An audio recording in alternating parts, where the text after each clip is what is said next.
Good morning students. Correct history point and motivation में आप सभी डीएलएड सेकेंड सेमेस्टर के स्टूडेंट का स्वागत है।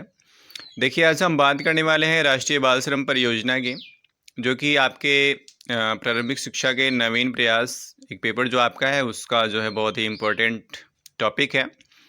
राष्ट्रीय बाल श्रम परियोजना क्या है? ये बालकों के जो बाल श्रमिक होते हैं उनसे संबंध रखता है। मतलब कि छोटे बच्चों से जो हम श्रम करवाते हैं, जो हार्ड वर्क कराते हैं, उससे संबंधित बातें इसमें दी गई हैं। देखिए, ये राष्ट्रीय बाल श्रम परियोजना है क्या? आइए देखते हैं। बाल श्रम की समस्या प्रत्येक युग और समाज में किसी न किसी रूप में सदैव विद्यमान रही है, परंतु वर्तमान औद्योगिकरण के युग में यह समस्या अधिक भयंकर रूप से प्रस्फुटित हुई है। बाल श्रम प्रथा किसी भी राष्ट्र की अर्थव्यवस्था पर एक बोझ, मानवता के नाम पर एक कलंक तथा बच्चों के लिए अभिशाप है। लेकिन कुछ वर्गों के स्वार्थों के रहते ये न केवल भारत वरन संसार के संपन्न और विकसित कहे जाने वाले देशों में भी विद्यमान है। बाल श्रम की समस्या का विश्लेषण करने से जो कारण उभर कर आते हैं उनमें निर्धनता, परिवार के बड़े आकार में बच्चों की उपेक्षा, बालक बालिका में भेदभाव, शिक्षा सुविधा की दुर्बलता आदि मुख्य हैं। वर्ष 1991 की जनगणना के अनुसार भारत में बाल श्रमिकों की संख्या लगभग 1,12,00,000 है। जनवरी 2000 में विश्व बैंक द्वारा प्रकाशित एक रिपोर्ट के अनुसार दुनिया भर में सबसे अधिक लगभग 6 करोड़ बाल मजदूर भारत में हैं। सुनकर आपको हैरानी जरूर हुई होगी, लेकिन ये एक कड़वा सत्य है।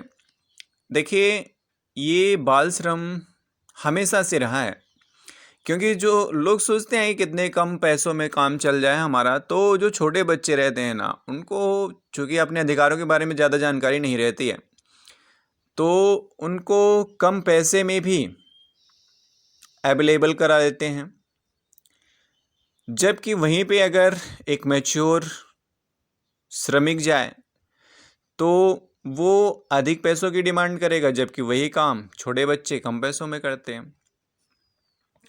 भारत सरकार, राज्य सरकारों, गैर सरकारी संस्थाओं, समुदाय के मध्य कार्य करने वाले स्वैच्छिक संगठनों तथा अंतर्राष्ट्रीय श्रम संगठन, जिसे ILO कहते हैं, जैसे विश्व स्तरीय संस्था द्वारा इस समस्या के समाधान हेतु अनेक महत्वपूर्ण कदम उठाए गए हैं। इस प्रसंग में यह उल्लेखनीय है कि अंतर्राष्ट्रीय श्रम संगठन के अधीन अंतर्राष्ट्रीय बाल श्रम उन्मूलन कार्यक्रम के अंतर्गत भारत सहमति पत्र पर हस्ताक्षर करने वाला पहला देश बना।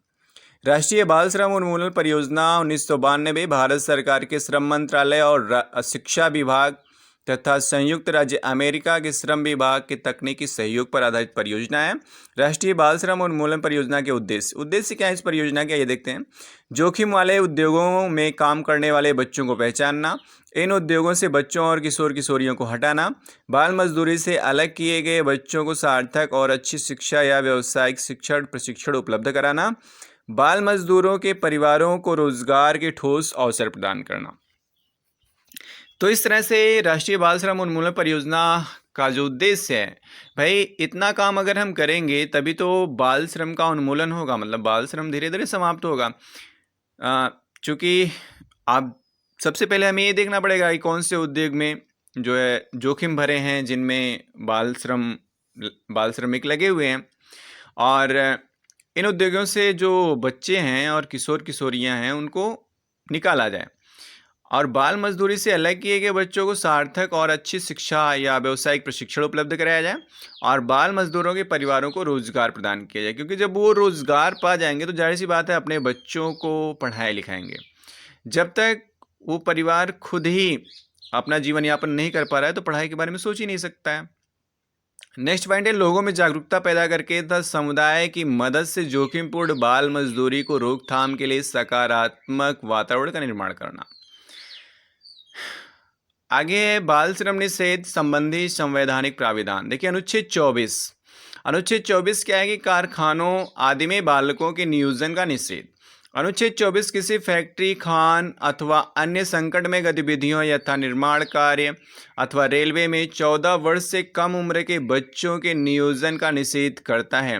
बाल श्रम निषेध एवं अधिनियम 1986 इस दिशा में सर्वाधिक महत्वपूर्ण कानून है। 2006 में सरकार ने बच्चों के घरेलू नौकरों के रूप में काम करने अथवा व्यावसायिक प्रतिष्ठानों जैसे होटलों, रेस्टोरेंट, दुकानों, कारखानों, रिसोर्ट, चाय की दुकानों आदि के नियोजन पर रोक लगा दी है।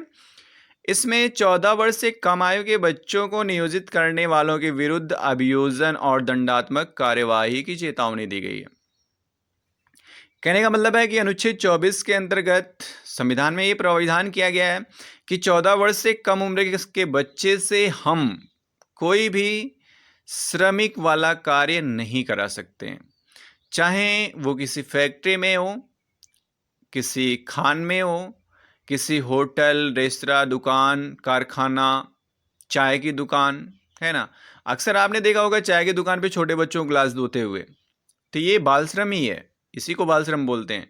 और इन सब के उन्मूलन के लिए सरकार ने अनुच्छेद 24 का प्राविधान किया, मतलब संविधान में। तो इस तरह से ये था हमारा बाल श्रम से संबंधित जो भी महत्वपूर्ण चीज़ें थी। ओके, थैंक यू, मिलते हैं हम नेक्स्ट